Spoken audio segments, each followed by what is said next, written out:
ভাই খামার সেক্টরে টিকে থাকতে হলে নিজে পরিশ্রমের কোনো বিকল্প নাই। আপনি প্রবাস থেকে আসবেন, টাকা ইনভেস্ট করবেন, আপনি এটার ভিতরে শ্রম দিতে হবে ইনশাল্লাহ।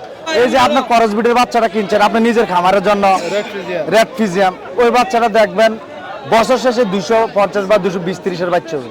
হ্যাঁ তো এটা 110 দাম চায়, পরে 95 বলে দিছি, আমি 90 দিছি, 90 দিছি। দাদার লাগে দাদা নাই হ্যাঁ হ্যাঁ বাচ্চাটা ঠিক আছে না, এটা হলো কথা।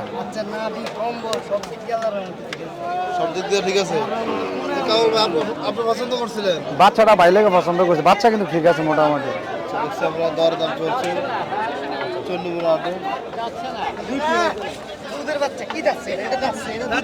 আর কি করি, এটা অনেক বড় শোনো, তুমি 95 কইছো, আমি বাইরে লেগে 90 কইছি, না কোনো বগিযোগী নেই। কারণ যদি দিবানি গরু না দিলে বাটার টাকা বাটার কাছে, আমরা কোনো হিসাব নেই।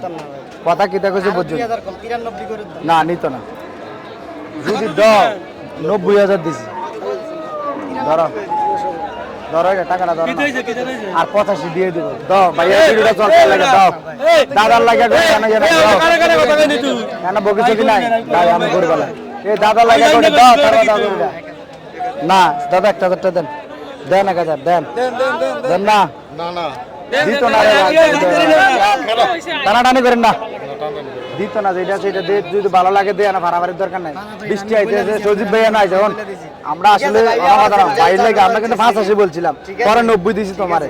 এটা খালি বাইরে ভিডিওটা করতেছে, এই কারণে আমরা এটা দেয়াটা বালা মালে যেটা কইছি এটা হলো বৃষ্টি আইতেছে, মালে গেলে দিলে করে নিতেন না। এটা 99 দাম দিছেন নি, একটা সব বাদ দাদা 1,000 দেন, 1,000 দেন, 99 করে দাম এনিস ভাই 30 দেন, 1,091 দেন, দেন কাকা দেন। কত পাইছেন ভাই? 91,000 বাচ্চা। আচ্ছা ওই সান বাচ্চাটা মেইন কাহিনী রেখে দেবেন সজীব ভাই। বাচ্চাটা হলো করস বিটের বাচ্চা, সাইওয়ালে আর ক্রসে বিটটা দুটোটা আছে, বিট দুইটা আছে। এটা তার মানে কি ক্রস বিট কি ভালো? ক্রস বিটটা আপনার ভালো এই জন্য আপনি খানা ডিস্টার্ব করবে না। করস বিটের বাচ্চারা খানা ডিস্টার্ব করে না, সব খুব সুন্দর খানা খাইবো, আমরা এক বেলাও ডিস্টার্ব দিতে না, কোনো অসুবিধা না, কিছু লাগে না। মানে আপনি গরু পালেন, জি জি, কোন গরুগুলো পাললে আসলে লাভবান হবে? লাভবান বলতে আপনার করস বিটের গরুটা মোটামুটি ভালো। আবার আপনি যদি সাইওয়াল ক্রয় করতে চান 120-30 দিয়ে ক্রয় করলে শিং দাঁত চাই কিনলে ওই গরুটাও ভালো, খারাপ না, এই আর কি। তাহলে মোটামুটি আমরা তো ওই যে প্রবাসী থেকে নিয়ে কথা বলছি, জি জি জি, ওই ভিডিওগুলো মোটামুটি মানুষ দেখছে। জি জি জি, আসলে কি প্রবাসীরা দেশের যে খামার করে, এই ভাই খামার সেক্টরে টিকে থাকতে হলে নিজে পরিশ্রমের কোনো বিকল্প নাই। আপনি প্রবাস থেকে আসবেন, টাকা ইনভেস্ট করবেন, আপনি এটার ভিতরে শ্রম দিতে হবে ইনশাল্লাহ। কারণ আপনার 10টা-15টা গরু যদি বছর শেষে বিক্রি করতে পারে, 1 লাখ টাকা গরু যদি 10টা গরু কিনে 10 লাখ, 6 লাখ টাকা খাওয়া, 5 লাখ টাকার খানা, এই গরুটি আপনি 300 করে বেচে 1 বছর 8 মাস 9 মাস পালতে হবে। আপনার 110-20 করে গরুটা কিনতে হবে, মোটামুটি গরু পালে লাভ আছে, লস জি।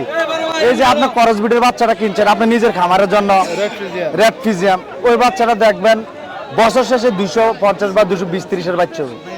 আমি আগুরতি বললাম আর কি, আপনার বাচ্চাটা 220-30 বছর ইনশাল্লাহ। এই লাল চান দেখবেন কি হয়, বাচ্চা বাচ্চায় ইনশাল্লাহ। দোয়া করে আমরা সবাই দোয়া করেন ইনশাল্লাহ। 500 টাকা দিবেন নি, ঘুরে নাটক করতে পারো, 200 টাকা দিছে, 500 টাকা আপনাদের করতে পারে ইনশাল্লাহ। এই যে দিকে টাকা হইলে লাগবে হচ্ছে। তবে ওরা কোন জায়গা থেকে আসছে?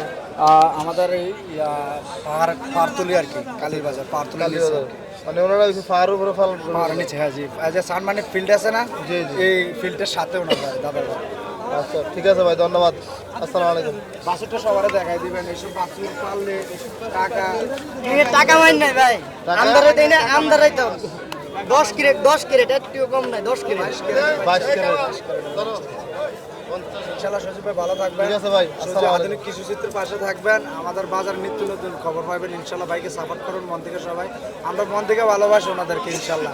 সবাই যারা বাজারের কমিটি ভাইদেরকে একটাই উদ্দেশ্য করে বলতেছে, আপনার বাজারে লাভের চিন্তাটা একটু কম করে আপনার যাতে পাবলিক হাঁটতে পারে, গরু ক্রয় করতে পারে, ওইদিকে একটু লক্ষ্য রাখবেন সবাই। যারা বাজার কমিটি বা বাজার ইজারাদার, আপনাদের প্রতি আকুল আবেদন আর কি, আমাদের সজীবের পক্ষ থেকে এবং আমাদের ক্রেতাদের পক্ষ থেকে আমাদের এটা একটা আবদার, আপনার বাজারে একটু কাজ করবেন, যাতে পাবলিক হাঁটা চলা করতে পারে, গাড়ি পার্কিংয়ের সুযোগ সুবিধা একটু ভালো থাকে। ওই বাজারে পাবলিক ইনশাল্লাহ ক্রেতা যাতায়াত থাকবে, পাবলিক ওই জায়গায় আরো বেশি হবে, গরু বেচা কেনার সবচেয়ে বেশি। আচ্ছা ভাই, ধন্যবাদ। আসসালামু আলাইকুম। ইনশাল্লাহ সবাই ভালো থাকবে।